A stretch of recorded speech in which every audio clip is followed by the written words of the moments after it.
Voici Info.tvc en manchette. Projet de loi dévoilé par Christina Michaud à Ottawa. Cédrico remet 50 000 $ à la Fondation Action Santé. Atelier de percussion pour les jeunes du primaire de la Vallée. Invitation au déjeuner de l'espoir samedi le 15 février. 25e anniversaire du Centre matapédien d'études collégiales d'Amqui. La boulangerie Gagne-Pain cesse de livrer à la coopérative alimentaire de Saint-Noël. Visibilité accrue pour les entreprises avec le club de patinage de vitesse d'Amqui. Et nous vous présentons le bonhomme carnaval de Cozapscal.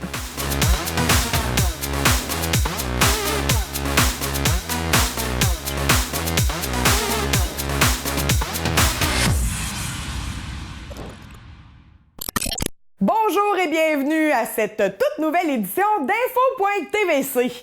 Vos actualités matapédiennes, on les a couvertes pour vous cette semaine. Et d'ailleurs, on a eu la chance de recevoir Christina Michaud, la députée fédérale nouvellement élue, plus si nouvelle que ça, élue au Parlement, pour parler d'un projet de loi environnemental. Bonjour Christina, je suis très heureuse de t'accueillir ici encore dans nos studios. J'aimerais savoir d'abord comment s'est passée ton entrée au Parlement, puis ton début d'année, là, 2020. Bonjour, merci de me recevoir ici. Je commence à y prendre goût de venir vous voir. Ça se passe très bien. En fait, on avait eu un avant-goût de la rentrée parlementaire en décembre. Mais là, c'est vraiment la vraie rentrée parlementaire qui commence, le vrai travail. Puis en plus, ça tombe bien parce que je vais pouvoir déposer un projet de loi dans les prochaines semaines. J'ai été hyper chanceuse, là, comment ça fonctionne à la Chambre des communes, c'est que chaque député peut déposer un projet de loi, peut piloter et le présenter, en fait. Puis, il y a un tirage au sort de 1 à 338 députés. Et bon, j'ai été pigée la 4e. Alors, c'est une chance vraiment incroyable. En plus, j'ai jamais été chanceuse dans les tirages, dans les concours. Bref, là, 4e, c'est super. Puis même au niveau du caucus du Bloc québécois, j'ai un collègue qui a été pigé 3e. Dans les 45 premiers, là, on est peut-être là, une quinzaine. Donc, c'est incroyable. Donc, c'est vraiment une chance pour nous. C'est vraiment l'occasion de mettre nos propositions de l'avant, les promesses qu'on a faites en campagne électorale, de remettre ça sur le tapis. Donc, moi, on le sait, j'ai parlé beaucoup de changement climatique, d'environnement. Le chef m'a nommé porte-parole en changement climatique. Oui. Donc, c'est certain qu'on avait le goût que mon projet de loi aille en ce sens-là. Et c'est exactement ce qu'on va faire. Donc, c'est en cours d'élaboration, d'écriture. Ouais. Donc, c'est encore les grandes lignes, là. Mais en fait, ce qu'on va faire, c'est contraindre le gouvernement à respecter les objectifs de l'accord de Paris, donc en matière de réduction des gaz à effet de serre. C'est un traité international, en fait, qui a été signé par plusieurs pays, mais il n'y a pas de conséquences si on ne respecte pas ça. Okay. Donc, le but, c'est de faire que l'accord de Paris devienne en quelque sorte une loi canadienne, puis de contraindre le gouvernement à respecter, sinon à mettre des mécanismes en place pour s'assurer que ça se fasse. Parce que si ça continue comme ça, le Canada est un des seuls pays du G20 là, qui va complètement rater les cibles, qui s'en va directement dans le mur s'il continue comme ça avec le pétrole d'un côté. Oui. Donc, c'est vraiment, dans un contexte de gouvernement minoritaire, c'est quelque chose qui pourrait avoir des chances de passer, du moins si les libéraux tiennent leur parole, qui sont un parti environnementaliste. Oui, ouais. Ça en serait une bonne preuve. Quand va se faire ce dépôt de projet, de loi, projet de loi? Alors, l'avis sera déposé en février. Puis après ça, quelques semaines après, là, il y a un petit processus autour de ça, mais bon, il sera présenté à la Chambre. Puis ensuite de ça, il est adopté, en fait, pour une première lecture, là, sans débat, sans mise aux voix. Et là, ça s'en va au Sénat. Donc, il est étudié là pendant un certain temps. Ensuite, ça s'en va dans les sous-comités en Chambre, c'est étudié là. Donc, c'est un processus assez long, mais c'est la chance de l'étudier, d'apporter des amendements, tout ça, de le mettre à la sauce un peu pour qu'il y ait plus de chances d'être accepté. Donc, puis après ça, il revient en Chambre, puis on peut le voter.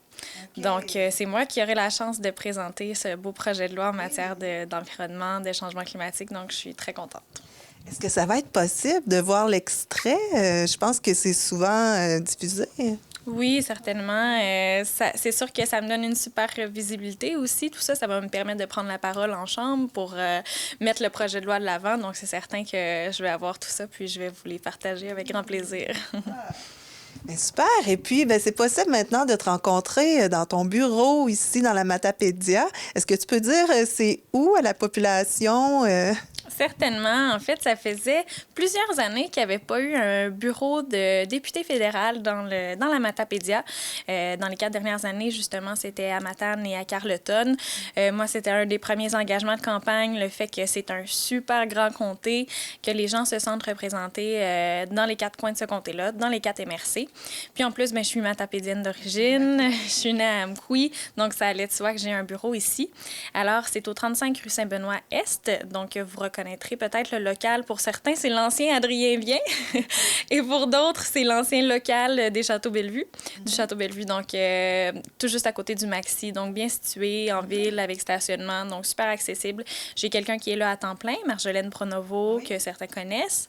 Puis, moi, ben, dès que j'ai la chance d'être ici, quand je suis pas à Ottawa, donc d'être ici, je le suis. Donc, on peut prendre rendez-vous si vous avez des préoccupations ou quoi que ce soit que vous aimeriez nous partager. Puis quand je suis pas là, ben le message se rend super bien quand même, mais sinon, c'est la chance de se voir en personne. Ah. Génial. Peut-être qu'on va avoir la chance de faire une entrevue dans ton bureau prochainement. Alors, ben, je te souhaite une très belle entrée, une vraie entrée parlementaire. Et puis, ben, on se revoit bientôt pour d'autres nouvelles. Merci beaucoup. À bientôt. Nous sommes allés à la conférence de presse d'une annonce extraordinaire dans la Matapédia. La compagnie Cédrico a remis 50 000 $ à la Fondation Action Santé. Ce matin, nous avons une annonce très importante à vous faire au nom de la campagne du cœur 2019-2020. Nous avons une généreuse contribution de la part de M. Denis Bérubé de Cédrico. Cette année, on a plusieurs projets d'achat d'équipements, dont des lits bariatriques pour l'hôpital d'urgence, ainsi qu'un bladder scan au niveau des tests vésicales, ainsi qu'un d'autres appareils qui s'en viennent prochainement. J'aimerais à ce moment-là aussi vous expliquer que M. Bérubé a fait une contribution sur 2 ans qui va vraiment beaucoup nous aider au niveau de l'achat d'équipements pour aider aux soins des patients de la vallée de la Matapédia. Je passe la parole à M. Bérubé. Bien, merci. Ça nous fait plaisir de contribuer aux gens à la région, à l'hôpital d'Amkoui, à la fondation, le comité qui supporte ça. Lorsqu'on a eu une approche avec la fondation concernant les sous qu'ils avaient besoin pour l'ensemble des projets que monsieur a apportés, on a dit, bon, écoute, c'est une bonne occasion de faire le saut avec un montant quand même important, de 50 000 $ établi sur 2 ans, à 25 000 par année. Pour nous autres, c'est en quelque sorte, c'est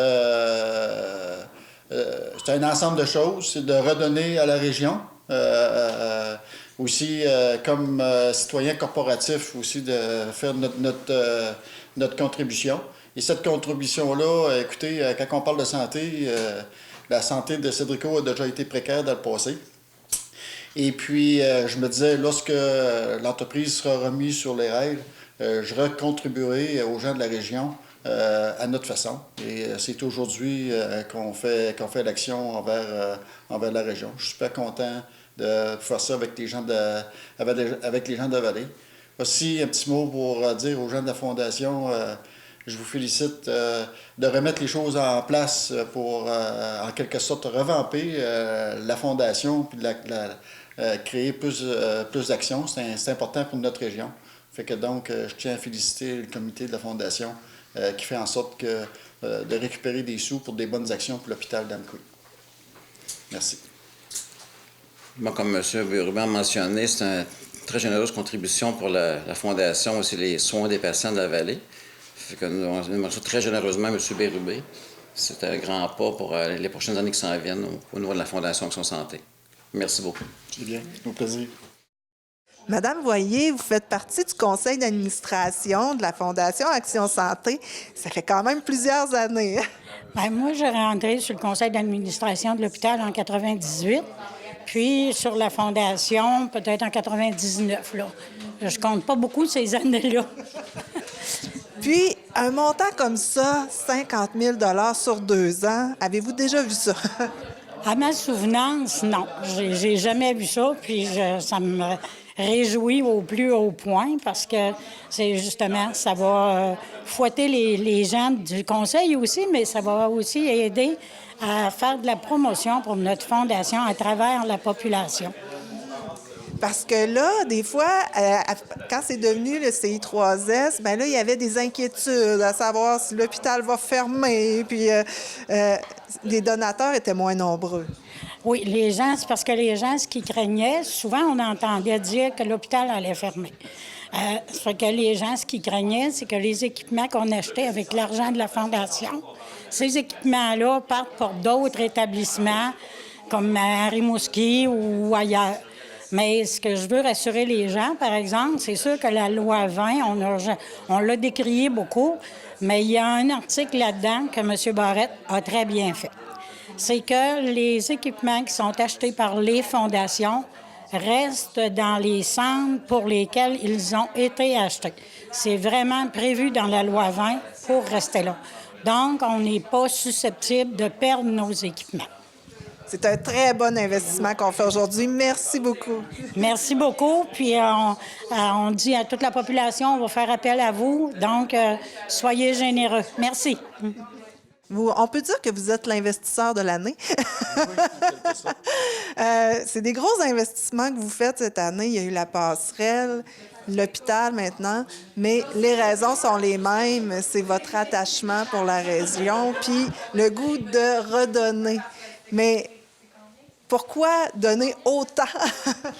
Bien, écoutez, peut-être qu'on aurait pu donner dans le passé graduellement tous les années. On a donné dans le passé, on a donné pas nécessairement des montants aussi importants, mais tu l'as mentionné. Pourquoi donner autant maintenant?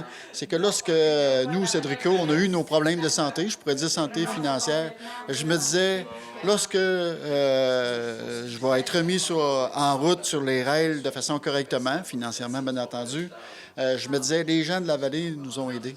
Fait que donc, je vais devoir aussi, en quelque sorte, redonner aux prochains ou redonner aux gens qui s'impliquent. Fait que donc, c'est aujourd'hui qu'on applique là, ce que je m'étais dit à l'époque, là, il y a déjà 7 ans de ça.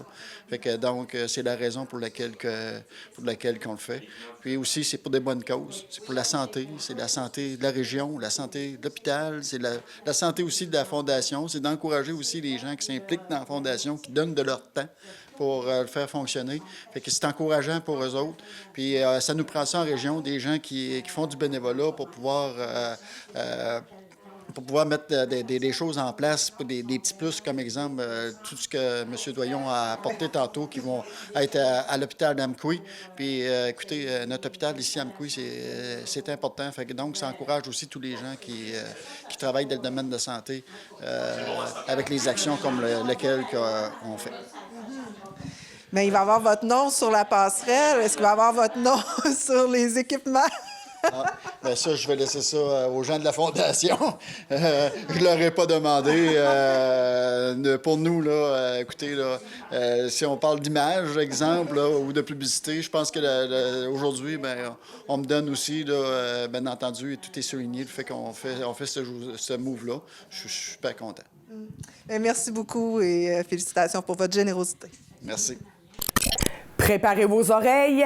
Nous sommes au cœur des ateliers de percussion qui ont eu lieu dans les écoles primaires et secondaires avec Diffusion Mordicus. 1, 2, 3, on y va!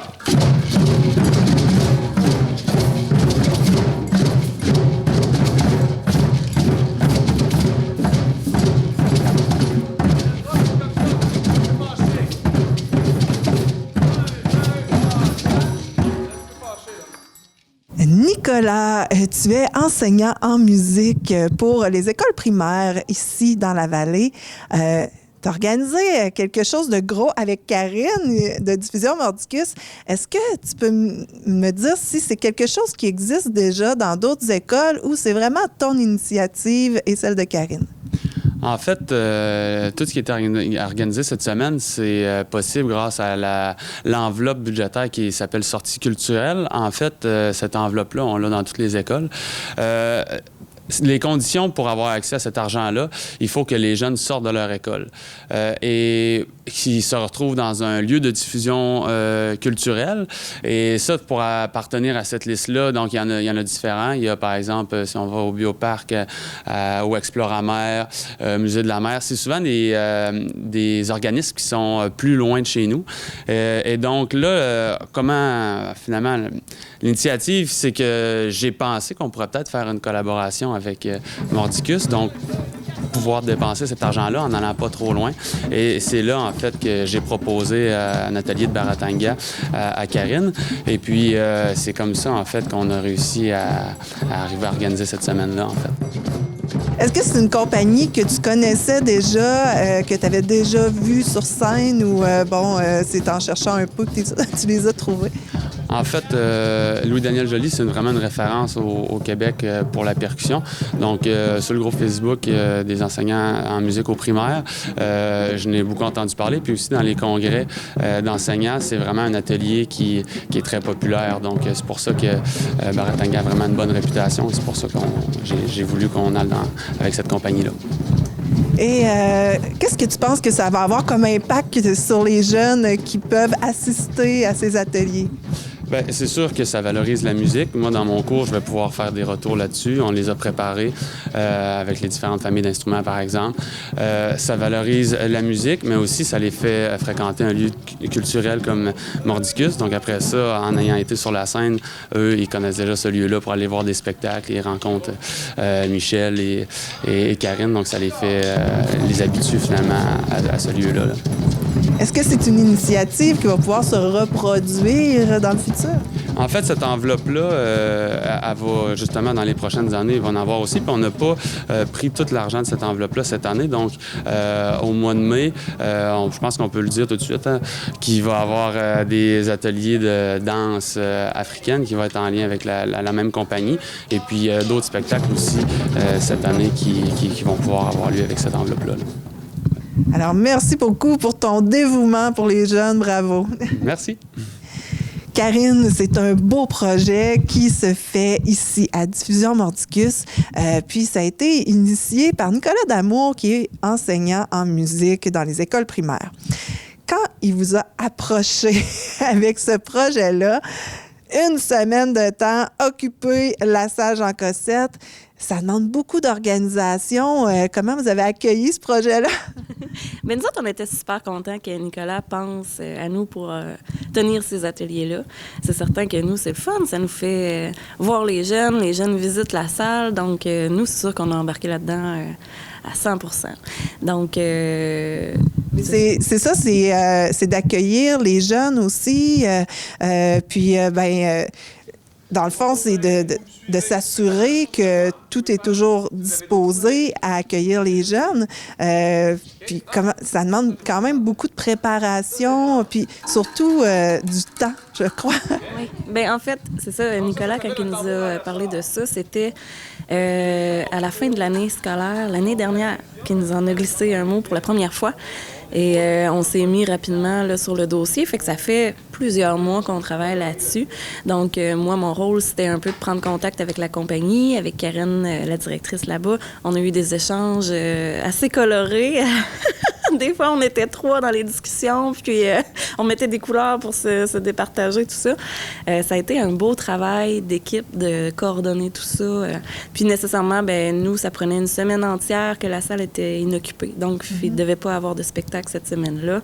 Ce qui est plutôt rare, je te dirais. Donc, ça a été d'organiser tout ça. Puis Nicolas a beaucoup travaillé aussi, lui, au niveau de ses écoles, puisque lui, il est déjà sur place, il est sur les lieux, c'est plus évident. Donc, tout ce qui était de coordonner les horaires de tous ces jeunes-là, c'est 7 écoles qui ont participé, c'est 750 élèves. Coordonner les horaires, c'était 50 minutes, top chrono.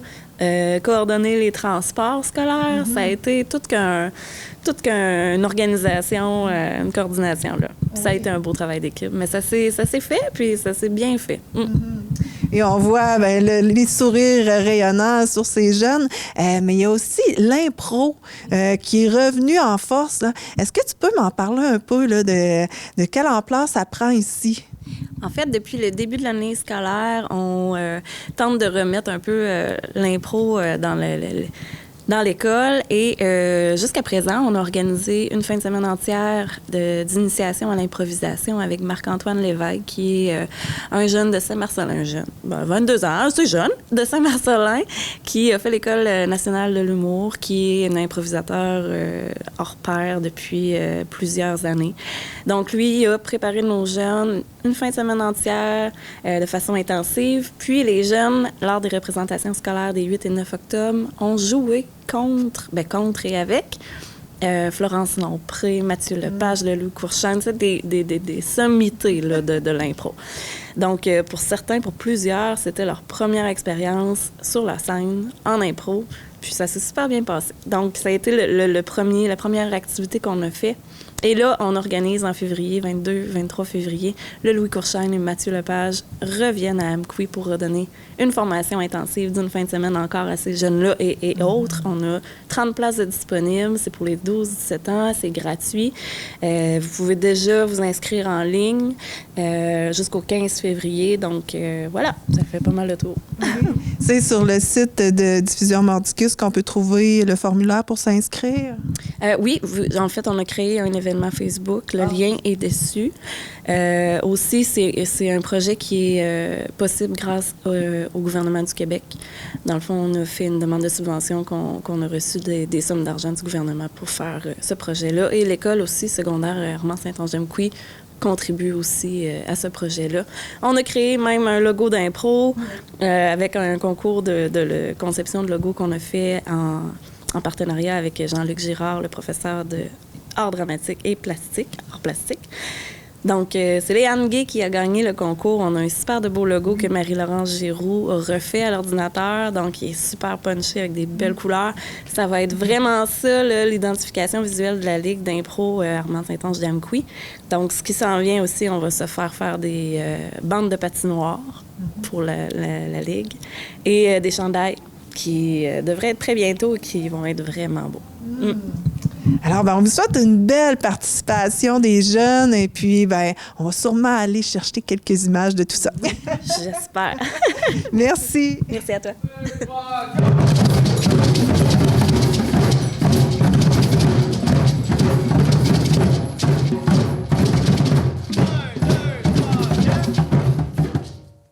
Philippe, on vient de te voir en pleine action avec les jeunes ici à Amqui, mais tu viens pas d'ici. Est-ce que tu peux me parler de ta compagnie?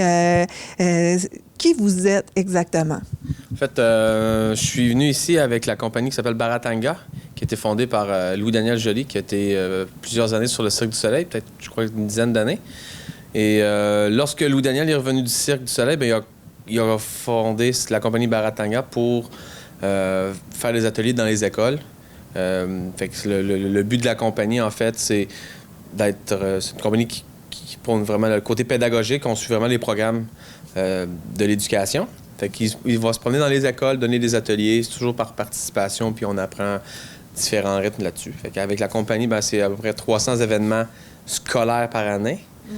En plus de ça, on rajoute aussi des événements un peu plus corporatifs, parce que Baratanga, il y a les spectacles aussi, il y a les animations, il y a ce qu'on fait ici, que ça s'appelle les barateliers. Il y a Baratempo qui est avec la danse. Baratempo, c'est les spectacles pour enfants.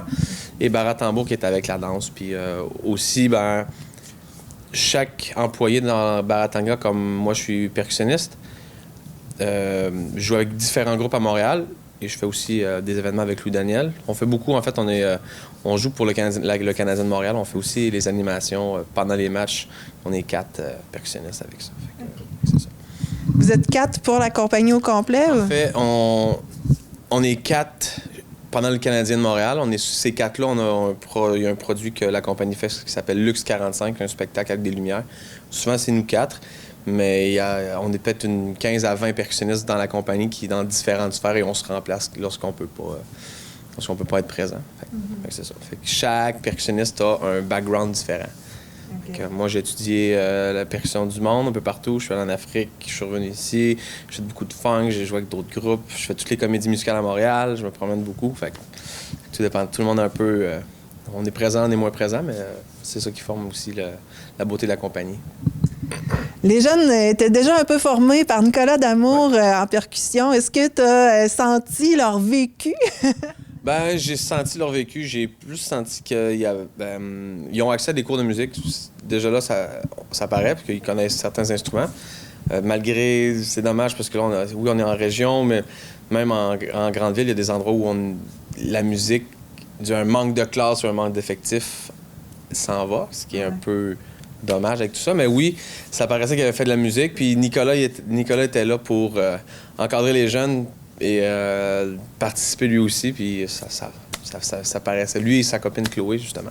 Les deux, lorsqu'ils étaient présents, ça paraissait quand même beaucoup. Ouais.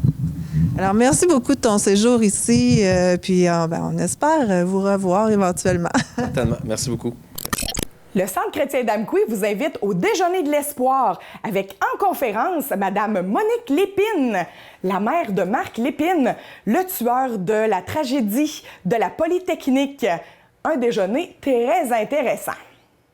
Denis Lavallée, nous sommes ici pour parler du Déjeuner de l'espoir. Et vous allez avoir une invitée en or en tant que conférencière.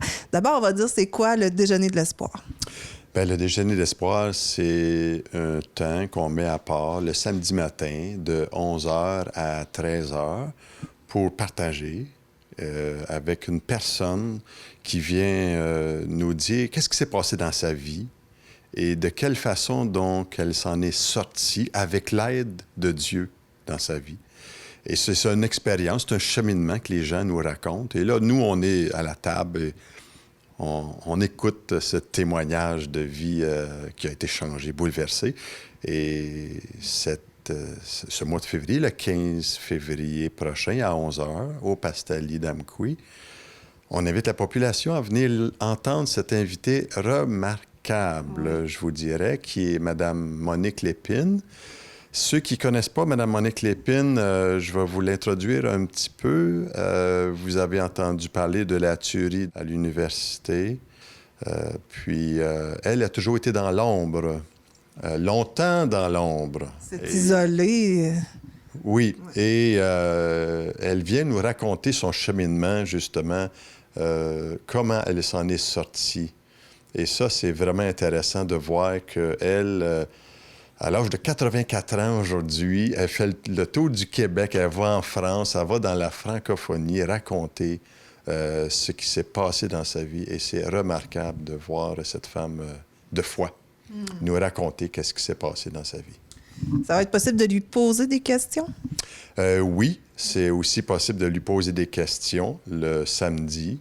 Le temps nous est permis, là.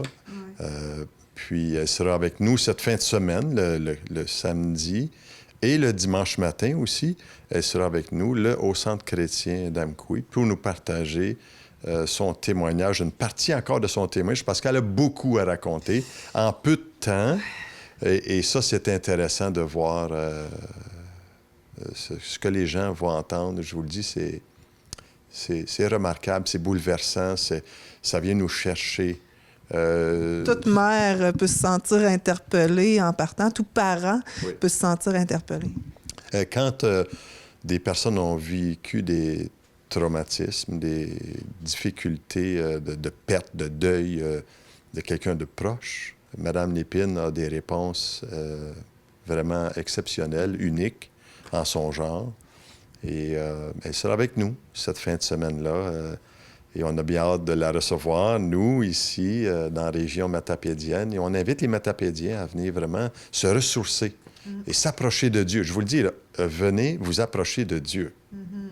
C'est un message très, très simple qu'elle a à nous partager, mais très, très profond aussi en même temps. Comment ça fonctionne? On se présente directement au Pastalis, au Select Hotel, puis on achète nos billets sur place? Vous pouvez réserver vos places à Marie-Lise au 418-629-3410 avant le mercredi, la semaine avant, là. Et c'est comme ça, vous pourrez réserver. Mais le repas est tout à fait gratuit pour la population. Nous, on se charge de votre déjeuner. Vous venez entendre. OK. Et ça nous fait un plaisir de pouvoir vous inviter. Et c'est notre équipe SEM, S-E-M, Semer l'espoir dans la Matapédia, qui encadre cette présentation-là avec Mme Lépine qui aura lieu le 15 et le 16 février prochain. Une très belle invitation. Alors, on vous souhaite d'être très nombreux pour pouvoir l'entendre. Merci beaucoup. Merci à vous aussi. Joyeux anniversaire! Joyeux anniversaire! Le CEMEC a 25 ans!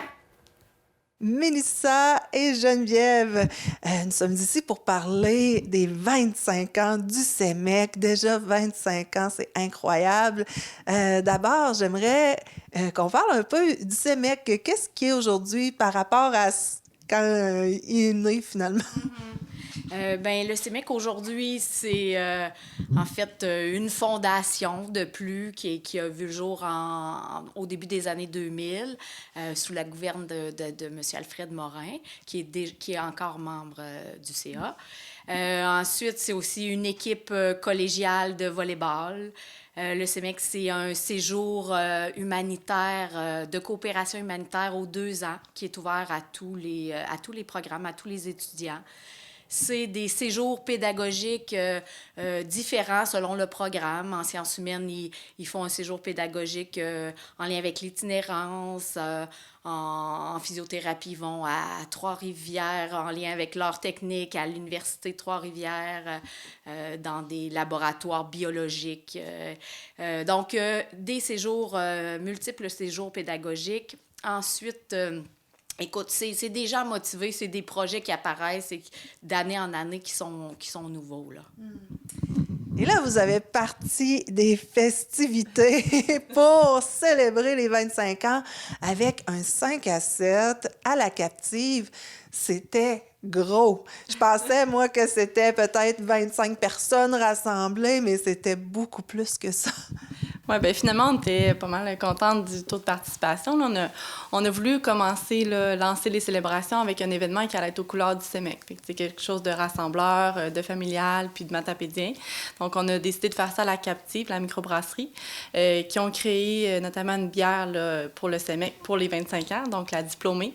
Donc, on a fait le lancement à cet endroit-là, puis on a invité plusieurs personnes, soit qui sont en lien avec le CEMEC actuellement, donc les directions de nos 2 collèges, 2 cégeps parrains, le cégep de Rimouski et le cégep de Matane.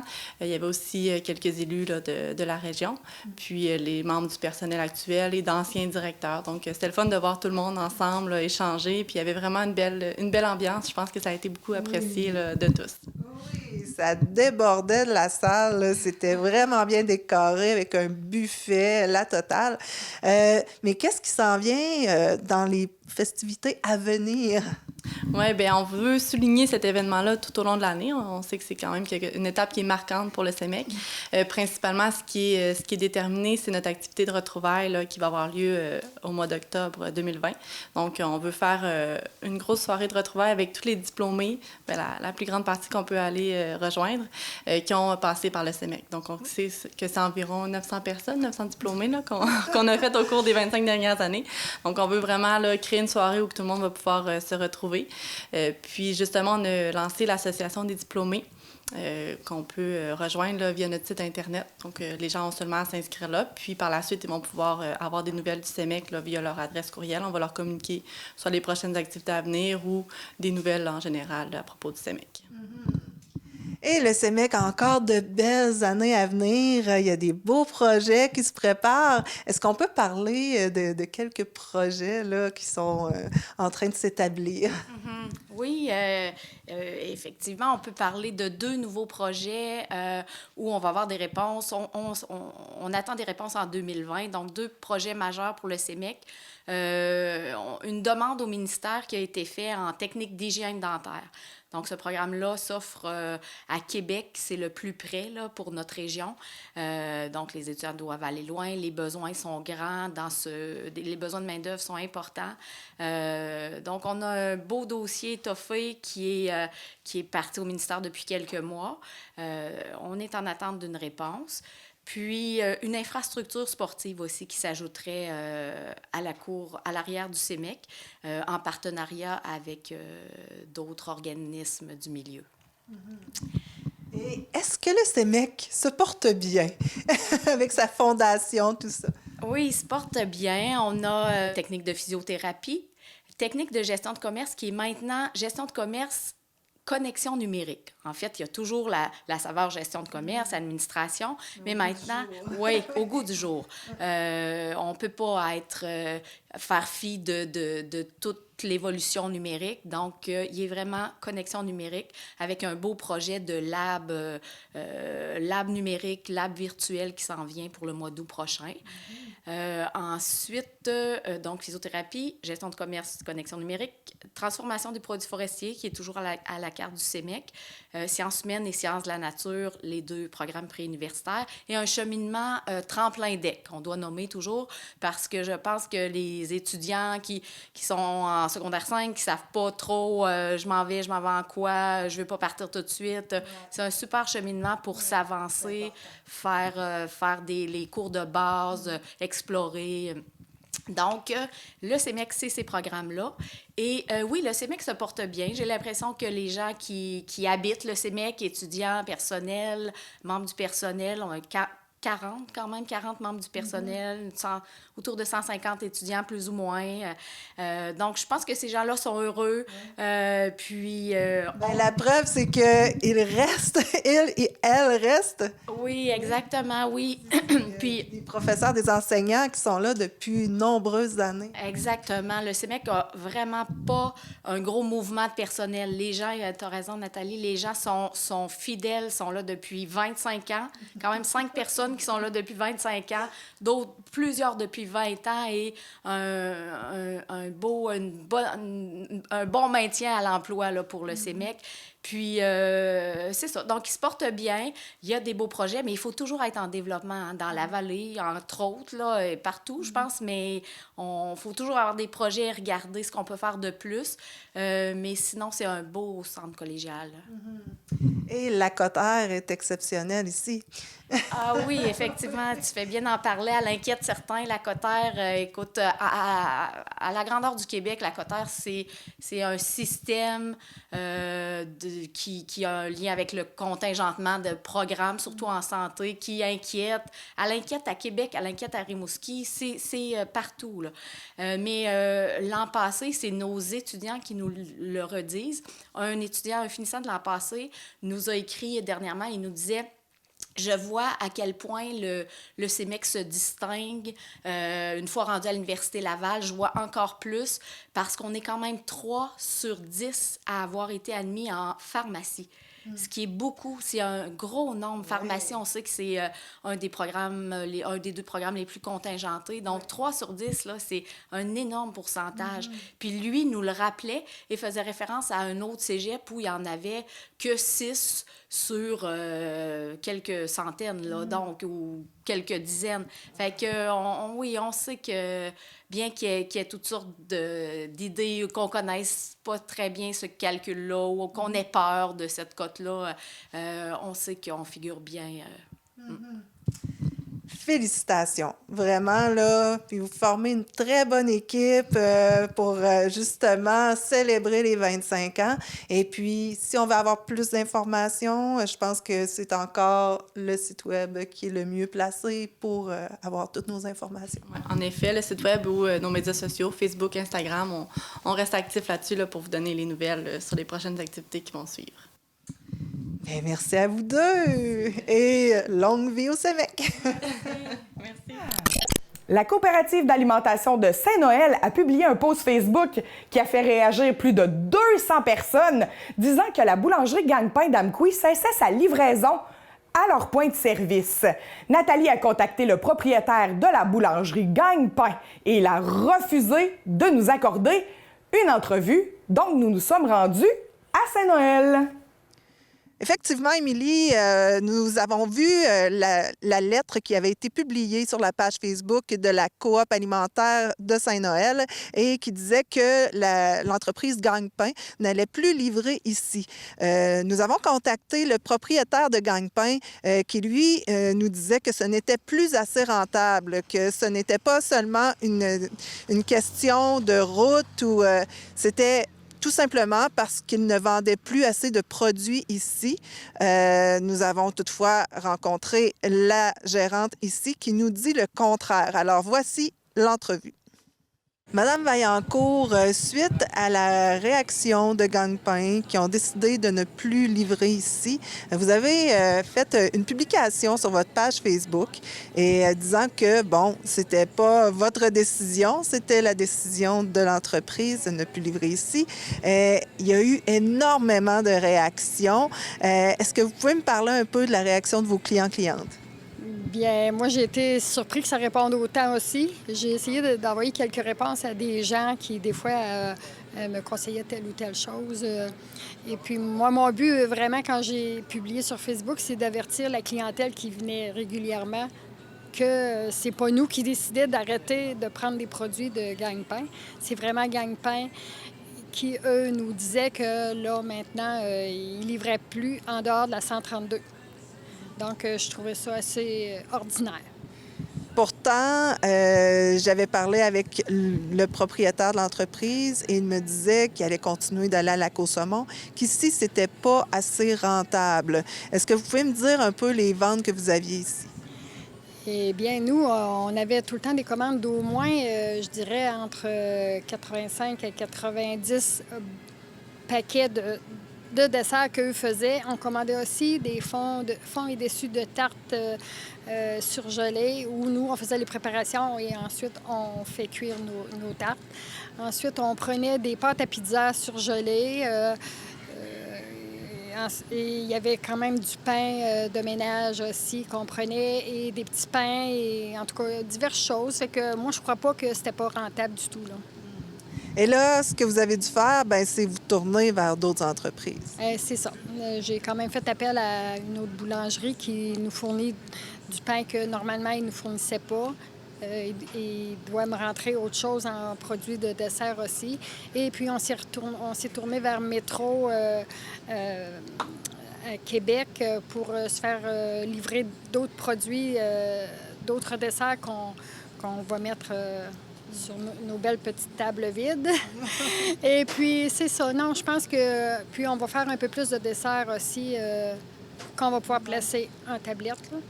On va essayer de satisfaire nos gens. Donc, on va pouvoir continuer de manger un peu local quand même ici, même si Gagne-Pain ne fait plus de livraison. Non, c'est ça. Je pense que, oui, on a réagi assez fortement parce que, écoute, c'est pas parce qu'on est 400 habitants qu'on mange pas, là, mais je pense qu'on va pouvoir se débrouiller quand même, là. On va leur montrer qu'on est capable de virer quand même. Bien, merci beaucoup, puis, on vous souhaite une longue vie là, avec tout ce que vous faites ici. Puis, j'en suis certaine que votre clientèle va continuer de venir vous visiter. Bien, merci beaucoup. Nous nous sommes rendus à la conférence de presse organisée par le Club de patinage de vitesse qui avait une excellente nouvelle à nous faire. Pour ceux qui ne me connaissent pas, mon nom est Dominique Martel. Je suis la maman de 2 jeunes patineuses qui évoluent au sein du club depuis 6 ans. Je suis aussi membre du conseil d'administration et j'ai eu l'honneur d'être la présidente d'honneur de la campagne de financement des matelas. Alors, le club fête ses 30 ans cette année. On s'appelle officiellement le Club de patinage de vitesse Optimiste de la Vallée, mais pour plus de simplicité, on l'abréviation CPVA, Club de patinage d'Amqui. De façon courante, c'est ce qu'on utilise. Alors, cette année, on a tout près de 60 patineurs qui évoluent au sein du club. Et actuellement, nous avons sur la glace l'école de patin. On a une trentaine de jeunes cette année. La relève est assurée pour la survie du club. Alors, je veux juste vous dire notre réalité. Donc, à chaque pratique, nous devons mettre des matelas de protection et les enlever à la fin de chaque pratique.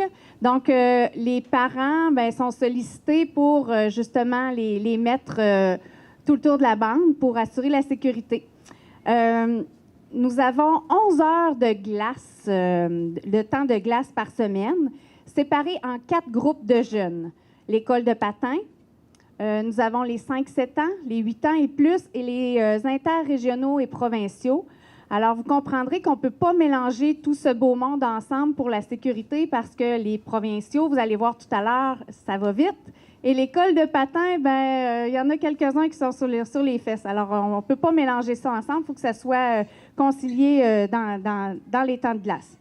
Alors, les interrégionaux et les provinciaux, dans le fond, les plus âgés, patinent 5h10 par semaine. Et ils ont 4 entraînements d'hors-glace. Ça représente une dizaine d'heures d'entraînement. C'est quand même considérable pour des jeunes qui vont au secondaire, mais ce qui est le fun, c'est que l'évolution, ça se fait très bien. Et notre club se démarque quand on va à l'extérieur. Là, on ramène très, très souvent des médailles, puis on en est très fiers. Alors, il y a 2 principaux entraîneurs sur la glace. On a Anne-Christine Cloutier et Sébastien Cyr. Anne-Christine, dans le fond, elle est nouvelle arrivante depuis 5 ans. Elle a postulé sur un poste de physiothérapeute à l'hôpital. Elle a été acceptée et elle est venue nous offrir son aide. Alors, on a sauté dessus parce que vous comprendrez que ça ne pleut pas, les entraîneurs. Et dans le fond, elle a amené vraiment un nouveau souffle à notre club. Et à l'âge de 27 ans, elle fait encore de la compétition de niveau provincial. Elle s'entraîne et elle compétitionne avec ou contre ses élèves. Sébastien Cyr, lui, dans le fond, par la bande, parce que c'était un joueur de hockey, il a 3 filles qui font du patinage de vitesse. Alors, par la bande, il y a 5 ans, il a décidé d'aller suivre ses niveaux d'entraîneur. Et les 2 entraîneurs ont le niveau 2. Juste pour vous dire, dans le fond, Sébastien est en train de suivre son niveau 3 d'entraîneur. Le niveau 4, c'est l'équipe nationale, et le niveau 5, on est rendu aux Jeux olympiques. Alors, nous avons des entraîneurs très qualifiés pour entraîner nos jeunes, et croyez-le ou non, ils sont bénévoles. Ils assurent 12 heures par semaine de bénévolat, en plus de leur travail, de leur famille. C'est complètement incroyable. On est vraiment privilégiés de les avoir. Ensuite, nous avons 2 entraîneurs hors glace. Dominique Fortin, qui, dans le fond, on utilise les ressources parentales. Dominique s'entraîne beaucoup et il a accepté d'entraîner les jeunes. Et nous avons Stéphanie Fournier, la conjointe de Sébastien Cyr, qui, elle, est thérapeute en réadaptation physique et qu'elle amène un petit plus aux jeunes. Alors, les revenus du club sont principalement constitués des inscriptions, de la location des lames et des patins, parce que oui, on loue l'équipement. C'est vraiment c'est ce qui permet de garder, dans le fond, le sport, le patinage de vitesse accessible. Et notre 3e revenu vient des campagnes de financement. Nous faisons 3 campagnes de financement par année: le pont payant, l'emballage chez Maxi et les billets des optimistes. Alors, vous comprendrez qu'on vit quand même avec un faible revenu en tant que club, organisme à but sans lucratif, non lucratif, c'est ça. Ça, je l'ai dit, c'est bon. Alors là, on va rentrer dans le vif du sujet. Nous sommes vraiment fiers d'avoir changé toute la flotte de matelas. Nos anciens, dans le fond, ont été donnés au club de Gaspé, qui, eux, se startaient cette année. Je ne sais pas, c'est pas un beau français, ça. Ils se démarraient cette année, puis ils étaient vraiment contents de venir chercher nos matelas. Et nous, on était vraiment contents de leur donner aussi. Alors là, j'invite la présidente, Stéphanie Fournier, dans le fond, à venir nous présenter le projet qu'on travaille depuis un an. Attends un petit peu. Dans le fond, Stéphanie est impliquée dans le patin depuis 8 ans parce que sa plus vieille fait du patinage de vitesse depuis 8 ans. Elle est impliquée au sein du conseil d'administration depuis 5 ans. Ça fait 3 ans qu'elle siège sur l'association régionale de patinage de vitesse et tout ça à titre de bénévole.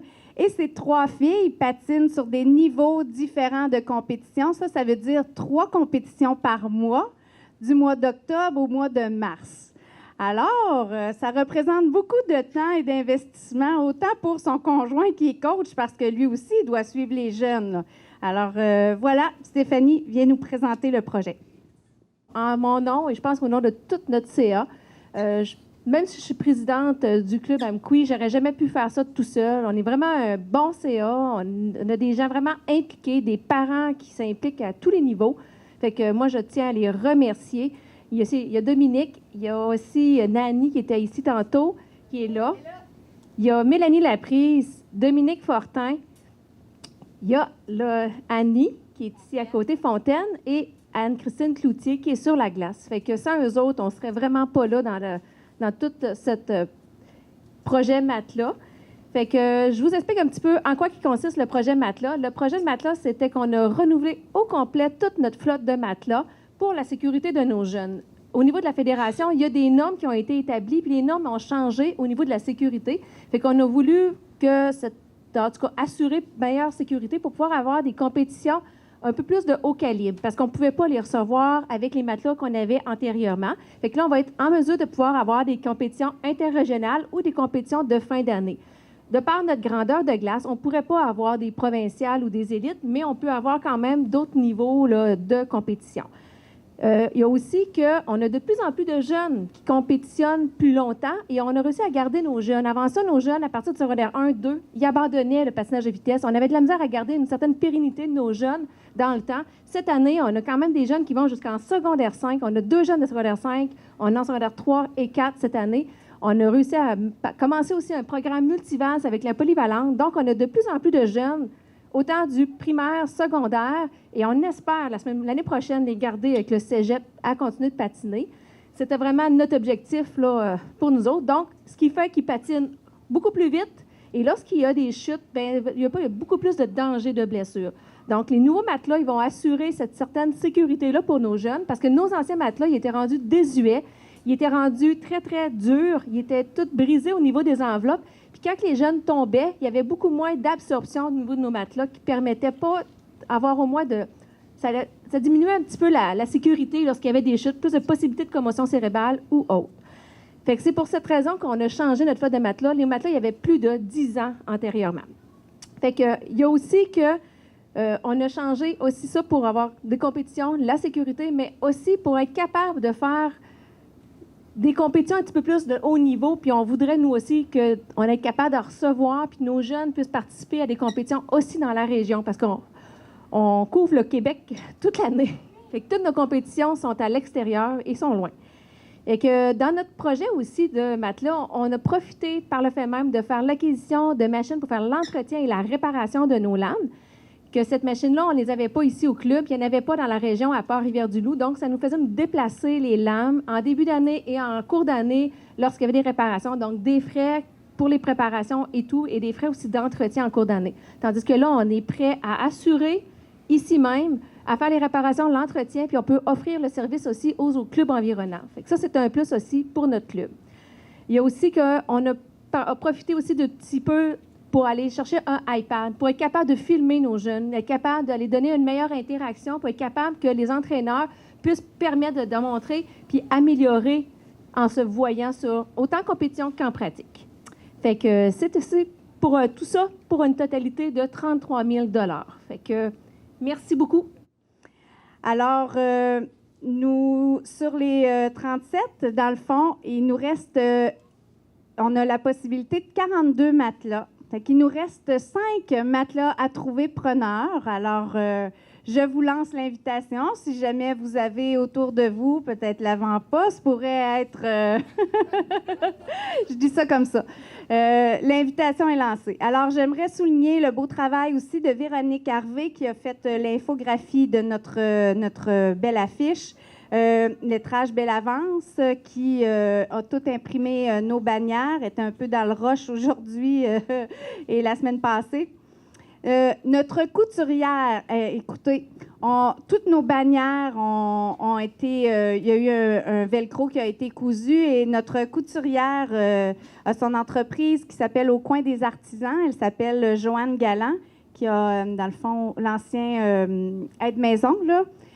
Vous irez voir, c'est très intéressant. très beau, qu'est-ce qu'il y a de là.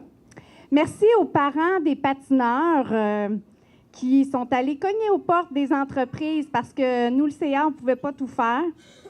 Merci aussi à l'équipe du Tonnerre du club, pas du club, mais oui, du conseil d'administration, parce qu'on a travaillé fort, des heures qu'on a mis, mais je pense qu'aujourd'hui, la fierté est là de voir notre projet fini et c'est tellement gratifiant de savoir que nos jeunes sont en sécurité.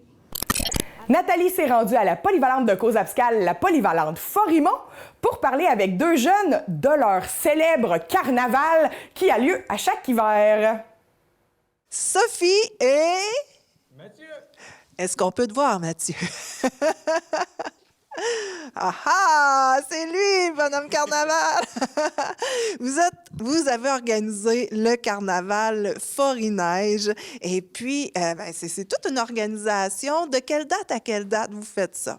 Ben, c'est à peu près, on a commencé ça il y a un mois à peu près, quand l'école a recommencé le 7 janvier. Puis on vient tout juste de finir ça, fait que c'est vraiment beaucoup d'organisation. D'habitude, ça dure 3-4 jours parce qu'on fait des activités avant le carnaval. Mais là, qu'est-ce qui reste à avoir comme activité? Qu'est-ce qui se prépare aujourd'hui, par exemple? Dans le fond, il y a un dîner gratuit qui se passe à midi. Puis en plus de ça, on a une disco organisée par le bonhomme carnaval lui-même. Puis on va avoir des jeux toute l'après-midi, dans le fond, avec une collation. Ça fait plusieurs années que vous faites ça. Dites-moi, d'année en année, est-ce que ça change beaucoup ou c'est pas mal toujours les mêmes choses? C'est ça qui est le fun, c'est qu'à chaque année, c'est toujours différent. Il y a tout le temps une année qui est la meilleure. L'année passée, ils ont trouvé le nom, parce qu'avant, c'était juste le carnaval Forimont. Mais là, ils l'ont changé pour Forineige. Ils ont invité les 6e années. Fait que là, cette année, on a mis le dîner payé, puis on a mis rajouté des discos puis des collations, plein d'autres affaires. Puis le prix, là, il est meilleur cette année que l'année d'avant. Fait que c'est ça, l'année prochaine, ils vont sûrement encore plus l'améliorer. Ça s'améliore d'année en année. Wow! Et là, qu'est-ce que vous planifiez pour l'an prochain? Avez-vous déjà d'autres idées qui s'en viennent? Vous vous êtes dit, cette année, on aurait pu faire ça? Nous, dans le fond, l'année prochaine, on s'en va à Amqui, mais ça va être laissé en héritage au secondaire 3 de cette année qui vont prendre la relève. Oui. C'est toujours les secondaires 4. C'est tous les secondaires 4 qui s'occupent de ça. Oui, normalement, c'est tous les secondaires 4 au complet qui font le carnaval. La totale avant de partir au secondaire à Amqui. Et je vous souhaite de bien vous amuser. Puis félicitations pour cette belle organisation. Merci beaucoup. Eh oui, c'est déjà la fin de cette édition d'Info.tvc. Merci beaucoup d'avoir été à l'écoute. N'oubliez pas de jouer à notre Super Bingo ce dimanche 12h30, comme à chaque semaine. Et aussi, ne manquez pas en émission spéciale la captation du spectacle Arc-en-Ciel qui a eu lieu à Cause-Abscale. Merci et bonne semaine. Pour nous joindre, composez le 418-629-4503 ou écrivez-nous à journaliste@tvcmatapedia.com. Restez à l'affût de toutes nos activités en nous suivant sur Facebook. Vous pouvez également regarder nos émissions en vous abonnant à notre chaîne YouTube. Informatique Barrest est responsable de l'entretien du matériel informatique de votre TVC. Informatique Barrest, vente et réparation d'ordinateurs, services commerciaux et résidentiels. 418-629-INFO.